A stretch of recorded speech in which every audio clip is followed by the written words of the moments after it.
In this episode, get inside the brain of a professional wine competition judge and wine reviewer. My guest Laura Ness will reveal several inside tips, things that will help you decode the world of wine ratings, language, and you'll just enjoy your wine a lot more. Wine with Bill starts now.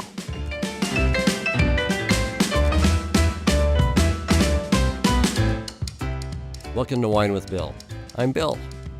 Today I am thrilled to have a very special guest here in our studio, and she is Laura Ness. Laura, thank you for being here. So what is it you do? Why are you in this august place with me today?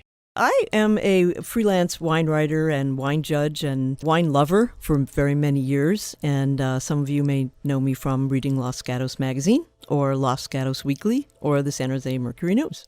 And you have down in Monterey County, you have Edible Monterey is a publication. Yes, Edible Monterey. I do a wine column every week and then wine news. So we have 2 newsletters every week, Tuesdays and Fridays. There's a lot going on in the wine world around here. There's a lot going on in the food world, so I'm lucky I get to write about both of those topics. Well, then you are the perfect person for, how shall I say, answering some burning questions that I have here about the world of wine. And let's start off with wine competition judging. Well, why don't you name some of the competitions that you've been judging over the last several years?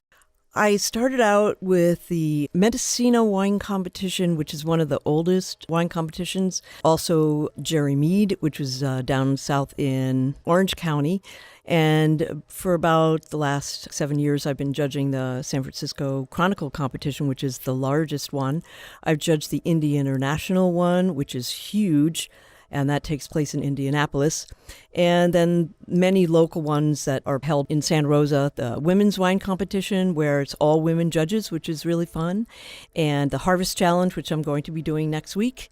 And I could go on. There's a lot of them. I judge anywhere between 14 and 18 a year. I presume these are blind tastings. Is that correct? Yes, in fact, we blindfold each other. Actually, no. What happens is the wines are flighted, generally, depending on the competition rules. They're put together by price point. So in the Chronicle, we'll have several flights of Chardonnay or Pinot Noir between $10 and $20 and things like that.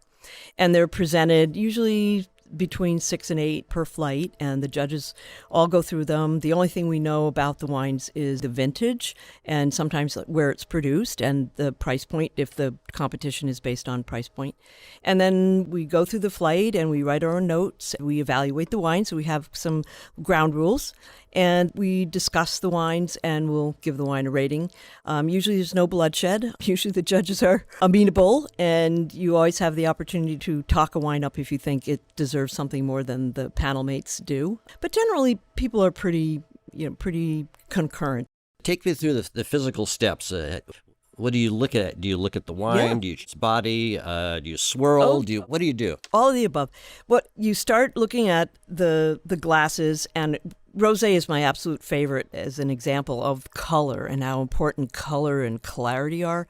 And generally with a flight of rosés, you'll have every hue in the rainbow. And it's exciting. It gets your brain thinking about what that wine might taste like just based on how dark the pigment is or how absent the pigment is. And sometimes you're completely wrong. So the process is, it's artivisual. If it's really cloudy, if it's spritzy and it's not in a sparkling category, you're going, something not right here. And so you go through, you do the visual, then you do the aromatics, you check to see if it's corked. That's the first thing I usually do, go through the whole flight and see if there's anything that's obviously flawed. And we can ask for a repour if the wine appears to be tainted in some way, because you want to give the winemaker a chance here. Because sometimes bottles have, impurities in them, and sometimes the corks are bad and stuff happens. So we go through, we do aromatic evaluation, kind of write down some notes. What does it smell like? Does it smell like roses? Does it smell like Raid? Sometimes those things are pretty obvious. And then you taste and you go through the flight, you make your notes on each one and then give it a tentative rating. So we're judging wines for balance, for varietal correctness. If it's a Chardonnay and it smells and tastes like Sauvignon Blanc, probably not going to get a medal. And we look for extraordinary examples of a wine, and if that's the case, we'll give it a double gold. And double gold is kind of like the thing you want. Well, that's what I wanted to ask you. What is it that just, oh yeah, this is my wow moment. This wine is really, really good. What's going to distinguish that wine from the others in the same category? A wow wine is when all the elements come together and it's like the orchestra got that practice session right. And you aren't hearing the bass that's out of tune or the trombone that, executed on the wrong spot in the program. No element is out of balance. One of my mentors told me there are no sharp elbows in the wine that wows you. There's nothing that stands out as being off. It's kind of like you get a caramel mocha something or other at Starbucks, and if you taste too much coffee, too much sugar, too much of something, then it's not right. But when you taste it and all those things come together and you go like, make that drink again exactly the way you did that, I really like that. It's all in harmony. It's totally harmonious. That's right. In your judging, do you chew the wine, or what are you doing? What are you doing with the wine in your mouth? That's a really good question. I think the longer that you keep the wine in your mouth is a sign of two things. There's stuff you're looking for that you're really appreciating. You're trying to figure out what that flavor is. If I put a wine in my mouth and I'm spitting it out right away, usually that's not a good sign. That means I don't want it. I don't want it hanging around. But if you're kind of swirling it around your mouth and you're trying to get all the nuances of it, that's how you really taste wine. A lot of people tell me, you really can't taste a wine until you swallow it. There's certainly an aspect of enjoyment about swallowing wine, but you can't do it at a wine competition. Otherwise, you're under the table, the jokes start getting bad. It's just really not a good scene. So we learn to spit, and the fact that you've allowed it to kind of permeate your mouth and it's in all around your palate gives you a really good sense of what the wine is all about. Is the tannin really out of control? Is it sticking to the back of my throat? Is it making me want to gag? Is there too much acid that's hurting my teeth? All those things are going to happen because you leave the wine in your mouth and you let it, kind of percolate around. After you've done all that and you've experienced, observed, or a combination thereof, you have to give them some points. Is that correct? Generally, in a wine competition, which is different from, wine judging for a magazine, you will give points to a wine that gets a gold medal or above, and then automatically there's a point system involved in that. And generally, wines that are gold are 90 to 95 or 94, and then double golds are 95 and above. And then anything below that would be a silver medal, and we generally don't score those. And we also, in some competitions, write tasting notes for the winemakers so that they have something to use in their marketing as well as the score. I've read the results, and whether it's the Special Chronicle results or whomever, and they're very detailed, and they have the categories of double gold, best of class. Can consumers really safely rely on those wine competition results? I think each competition has developed its own reputation. I think the Chronicle has always had a really great mix of judges that are across the board and used to be around the country. I mean, I would meet people from all over, but I think it's got a great reputation. Sunset has an incredible reputation. You've got pretty much all the wine competitions I judge have a mix of winemakers and wine writers and buyers. So you have that mix, and each panel is usually comprised of those three skill sets. If you're seeing a gold medal score, that means that wine impressed that group of judges. It sounds like they're trustworthy, there's credibility, and it's got to be... And it's blind. Informational. And it's blind. Yeah. So, and it's and blind. We're That's giving true. gold medals to wines that you can find, at Safeway and at probably Costco. That's a good thing. It's good that there are, wines that are worthy in every single price point. Do we judge wines that are unobtainable? Yeah, we do. That's a way to learn that winery. If you are reading a results, a news release or a news article about, who won, best of class or whatever, and some unobtainium wine won, at least now you know the name of that winery. You can go, do some exploration and find out what else they've got that's really good. Well, I'm sitting here having a very interesting and informative conversation with Laura Ness. When we come back, we're going to kind of dig deep, and we're going to give some of my pet peeves and examples of some wine reviews that, quite frankly, I need you to decipher for me, Laura. Okay, I'll do my best.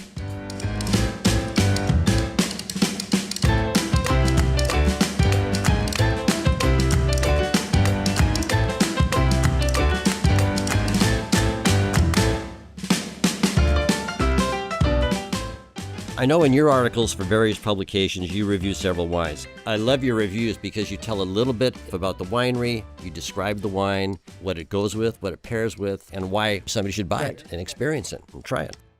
Let's take some excerpts from some recent professional wine reviews, none of which are yours. This is not a gotcha question, okay? Here's some descriptions of primarily California Cabernet Sauvignon. A gutsy Cabernet. A Cabernet with powdery tannins.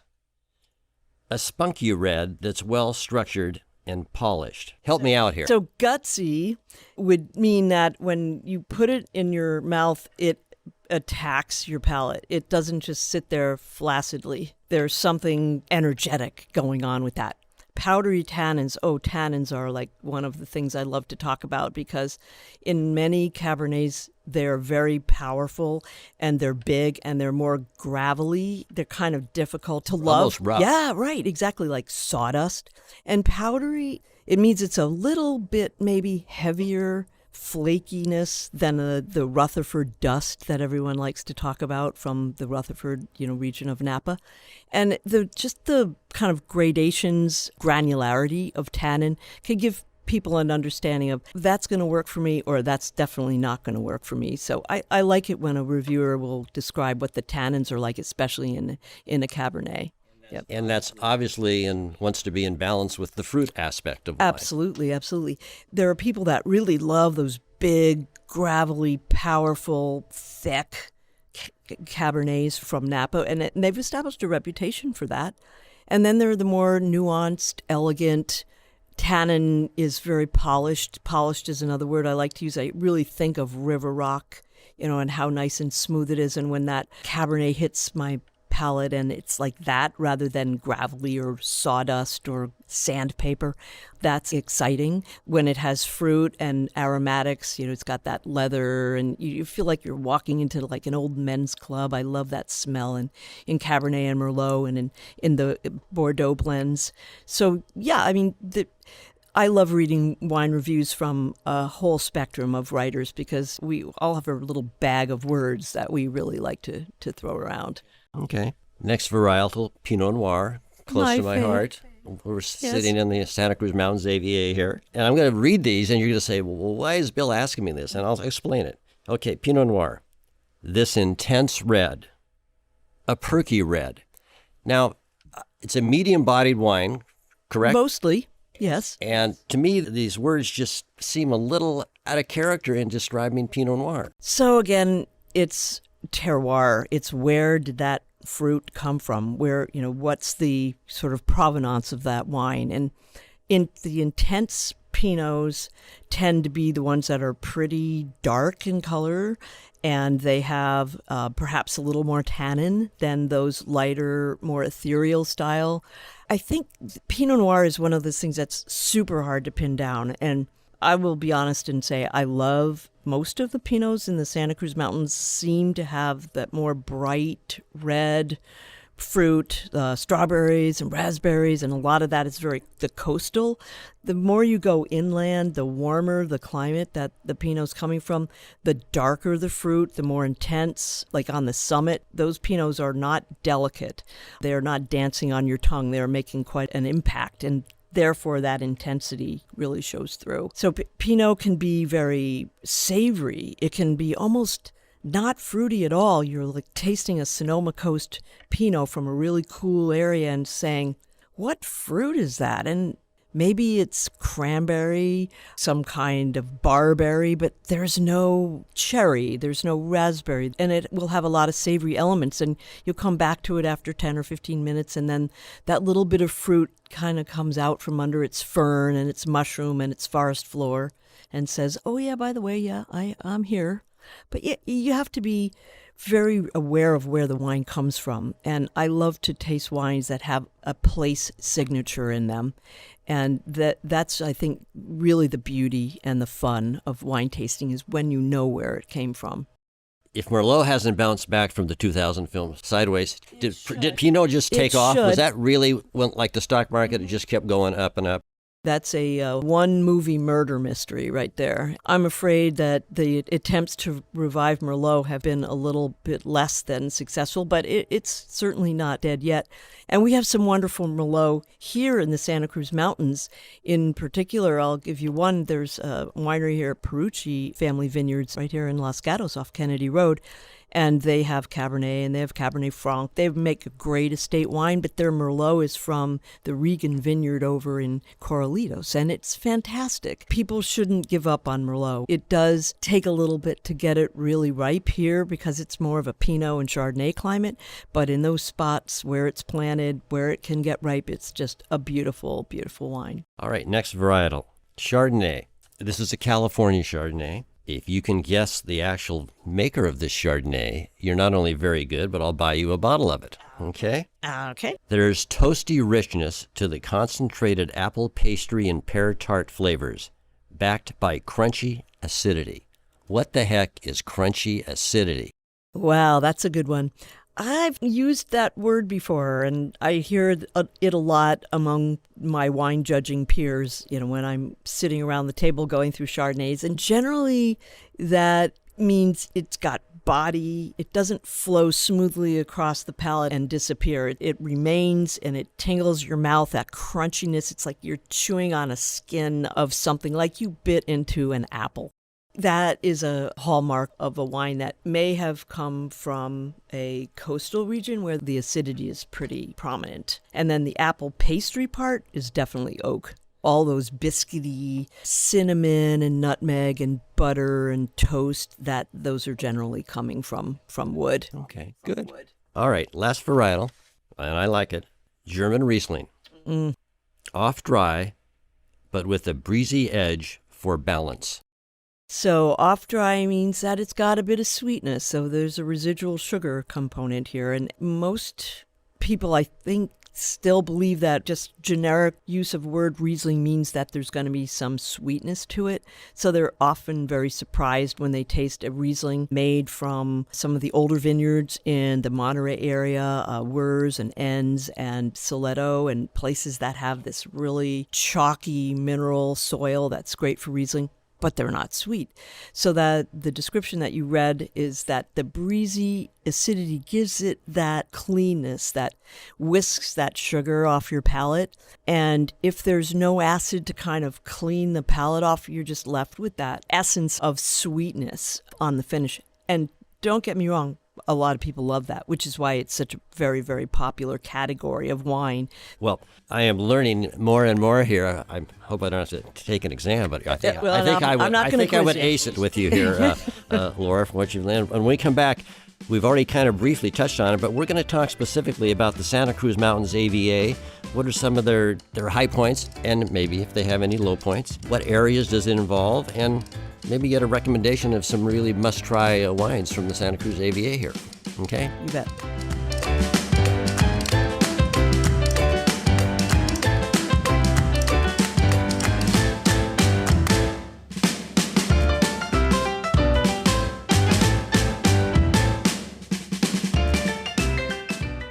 Laura, let's start off with the Santa Cruz Mountains AVA. What does AVA stand for? It means American Viticultural Area. Then they're all over the place. They most certainly are, and there are several new ones, before the TTB right now. And in fact, there is one out of San Luis Obispo that they're trying to get passed called Slow Coast. And here in the Santa Cruz Mountains, this is the only AVA that was established by elevation. And because it has the word mountains in it, they wanted to give some sort of a nod to the elevation of the area. So in order to be part of the Santa Cruz Mountains on the western side, the coastal side, vineyard has to be at least 400 feet. And on the eastern side, which will be the Saratoga Hills here up along the peninsula, and in Los Gatos, it has to be 800 feet. So elevation means something. To qualify. Exactly, yeah. So what's the furthest northern point of the Santa Cruz Mountains AVA, and what's the furthest south? The northernmost point would be just past Woodside by Half Moon Bay, and it used to include Foley Vineyards. And yeah. So, you've got Fogarty and then all the way to Mindigo Ridge, which is along Alpine Road. And then the farther south is the Mount Madonna area and Redwood Retreat Road, where you'll find Bates Ranch, which is one of the really popular vineyards that wineries from outside the region are trying to get fruit from. Stephen Marasu over in Livermore, Stephen Kent Winery is getting Cabernet Franc and Cabernet Sauvignon from Bates Ranch and doing a great job. Ashes and Diamonds up in Napa has been buying the fruit from there. So that's a really great area, and it's just got enough warmth, but it also has the elevation, and it's catching the breezes that are coming off the ocean to moderate the climate so it's different from like Santa Clara Valley. So what are the unique characteristics of the Santa Cruz Mountains AVA wines? What's so special about it?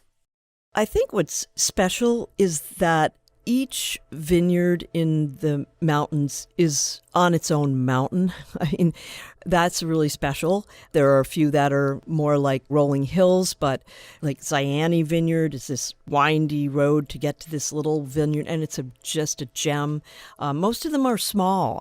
When you drive through the larger AVAs in the state, for example, the vineyards are 3 acres to 20 to 30.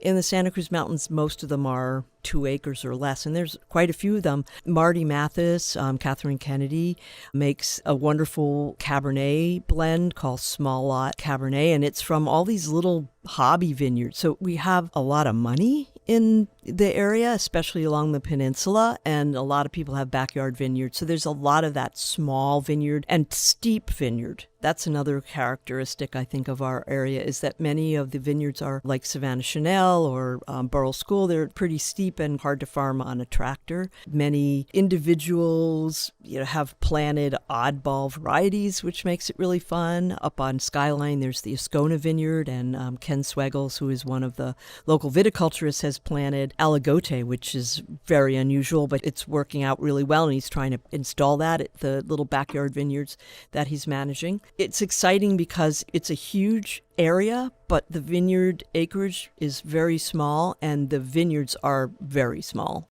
Well, once again, focusing on the Santa Cruz Mountains AVA, give me 3 wines that you're going to say, Bill, these are must-try wines or wines that you got to have in your cellar. Really great examples of the AVA. I'd say Fogarty Winery Walker's Nebbiolo is one of the really exciting wines. It's produced from a vineyard off of Skyline. I really like that Nebbiolo because it's a tough grape to kind of get your arms around, and it's an exciting grape. And there are some other areas that have it planted, but I particularly like that. It's different. It really kind of takes your mouth by storm. So that's really fun. I think the Kings Mountain Vineyard Pinots in Woodside are very powerful Pinots. They're not the kind of example of Pinot that the Corralitos area has, so I think it's a nice contrast. So I'll give you another one, that is Santa Arcangeli. That's a Corralitos vineyard. The Split Rail Vineyard Pinots from there have that beautiful strawberry, rhubarb, cedar, cinnamon. You can see through them. They have a translucency to them, whereas the Kings Mountain Pinots are really dark. They're more savory. They've got a lot of layers and depth to them. Those are very cellar worthy, as are the Santa Arcangeli Pinots, because they have so much acid. And that's kind of the hallmark, I think, of Pinots. And then, of course, there's Cabernet, and everybody knows about Ridge, but there are other vineyards that, have Cabernet planted that are doing a really nice job too. There are some little hobby vineyards here in Los Gatos that have amazing fruit. So it's all about that small and that, carefully farmed and that individually tended. These are not made in big batches. Well, thank you for those recommendations. Sure. And I will Google them when I get home. Oh, okay. So when we get back, before we close out here, I want to talk with Laura about some trends in the wine world that we've all observed in the last 5 years. Are they good? Are they bad? Are they here to stay? And what really are the challenges facing the world of wine in the next 5 years? We'll do that in just a second.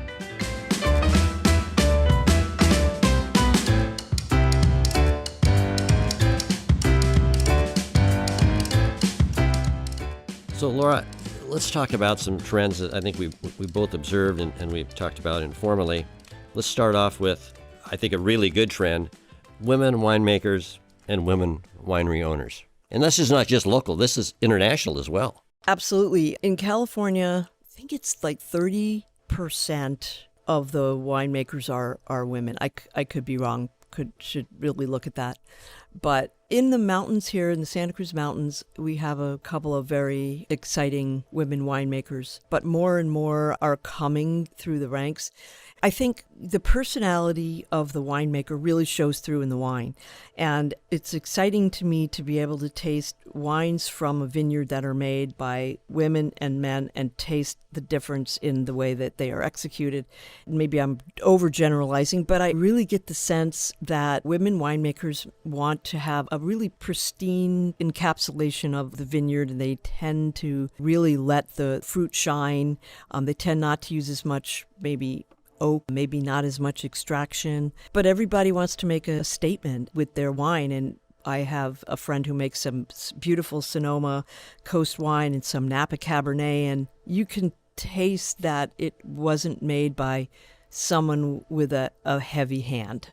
There's just an elegance and a sort of a deftness to her wines compared to guys who make wine from those same vineyards. It's just funny. To me, what you're describing is they're more assiduous, more detail-oriented, and they really go about it very precisely, and they know what they want. Yeah, I think that's absolutely true. Or they see something in that vineyard and they really want to bring it out and make it special. I think Nicole Walsh from Sayre, who is a winemaker that everybody knows, even if they don't know her. If you've ever had a bottle of Bonnie Doon wine, she's behind it. But her wines are very intentional and very clean and very pure. Like her Cabernet Pfeffer is just mind-blowingly peppery, it's spicy, but it doesn't have that weight that guys who make Cabernet Pfeffer will add some Cabernet just to give it some meat, and she's okay just to let it be perfumey and as light and airy, but as peppery as they come. I love that about her approach.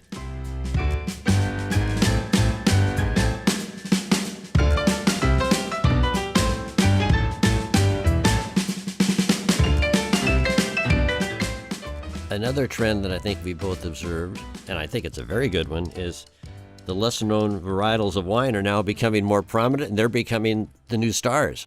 Absolutely. What have you had anything of late that you had never heard of before? That's just kind of... I have heard of it before, but you mentioned the grape. Aligote. Yes. Yeah. I was very intrigued by that, and I didn't think I'd like it. But I was absolutely pleasantly surprised. And the elements of the wine, it was in balance. Everything was in balance. Which is what you want to, for a start. We have some Gruner Veltliner planted in, Richard Alfaro planted some, and it's such an interesting, different grape, and that's really fun.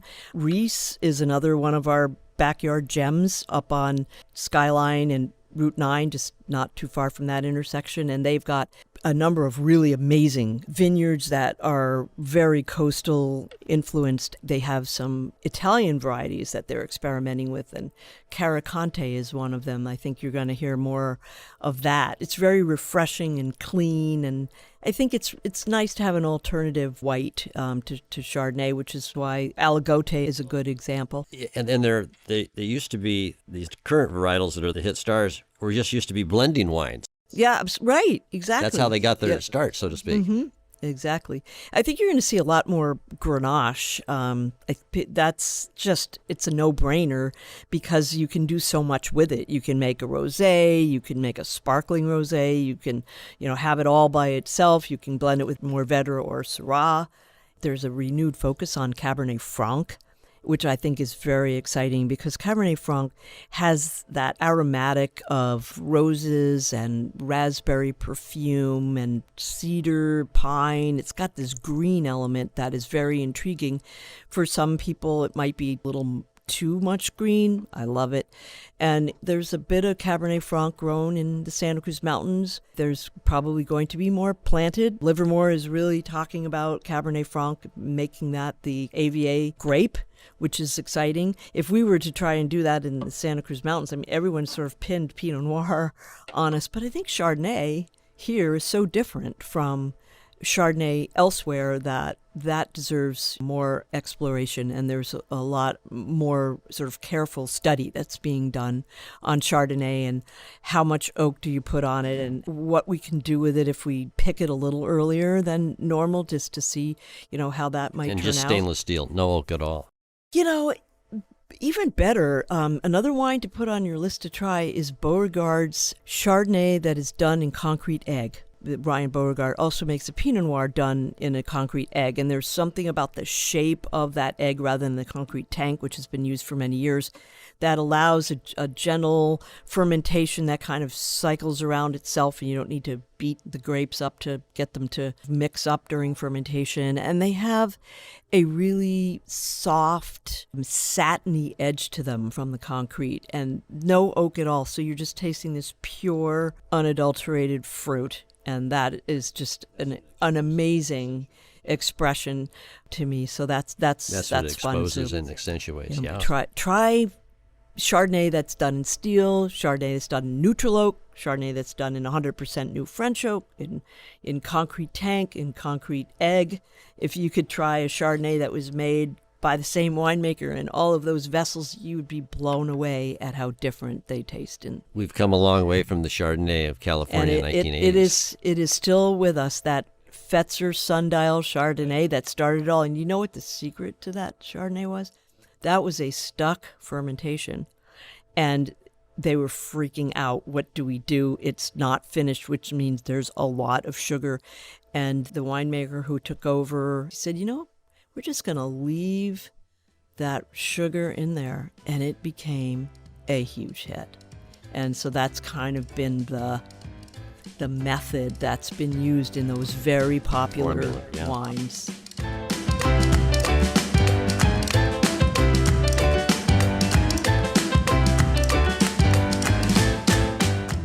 Well, let's close out with two subjects here. To me, at least, and I think you would second this, the marketing of wine has changed so much. And now we've got influencers, we've got social media. It's not just, you go to the store, whatever it is, and okay, they got a little write-up on it. It's a saturation on your senses. How do we get clarity from that, and is it good or bad or what? Well, it's great that there are so many conversations around wine, and there's so many ways to get information about wine.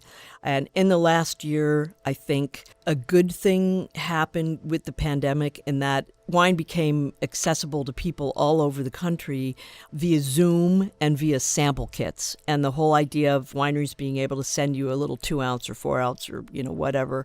And some wineries were set up to do that, and others kind of scrambled to get it done. But it's really opened up the world of wine to a lot of people that, aren't able to come to California to taste, because obviously there's so much good wine in California. But that's been a great thing. And I think also the way that wine is presented in wine shops is changing. You have a lot of really very well-educated people in the wine shops like Enoteca Direct, where you can give your profile of like wines you like and they can easily find something that you'd like. It's not as snobby as it used to be. Safeway did a really smart thing, putting wine stewards in the stores so they have some knowledge of what they're selling and can help people pick something to pair with whatever they're, having for dinner that night, and to understand, if I like this style of wine, what other wines on the shelf am I going to like that's kind of, in that profile. And there's just a lot more seminars that you can, do virtually that have, really opened up the world of wine, so you can, understand what makes Santa Cruz different from Monterey, or, different from Napa, or different from, Amador. So, yeah, there's I think just a whole lot more access points.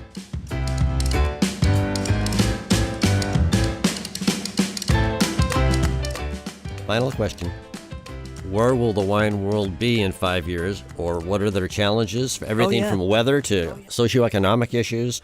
Will they bring back prohibition? Well, yeah, Who knows? that was a real concern a couple years back when we saw the tariffs being placed on wines. And actually that in itself caused people that were doing imports to kind of shift and look at the domestic market and where they could source some really good wines to put into their portfolios that they weren't able to get it from overseas.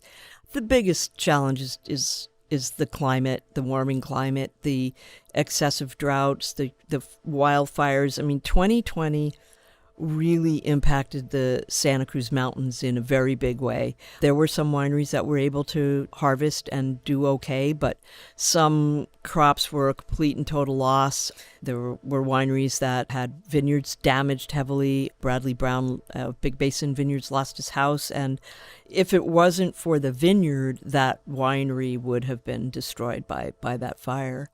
And you hear that story over and over again if you look up in Napa and Sonoma, where vineyards are protectors because of the intense, greenery that exists. And it's kind of a natural fire break. It's not great fuel. So that's been a help. And the drought has absolutely reduced crop overall. So if we get a wet winter, then 2 years from now, the vines may have, a party and, really come back.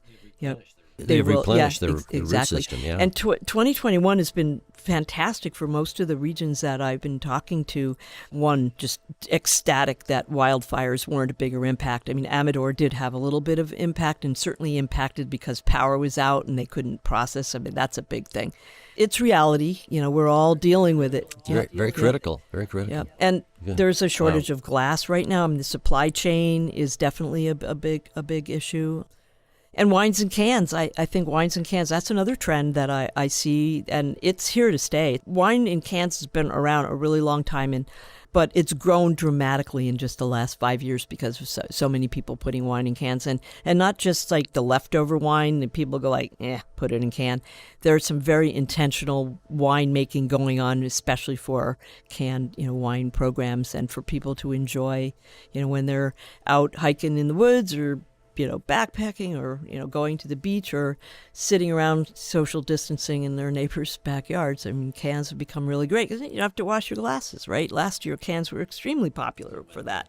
It's a win-win. So the wine industry rolls with the punches. It's, and it's agriculture, it's farming, there's no guarantee.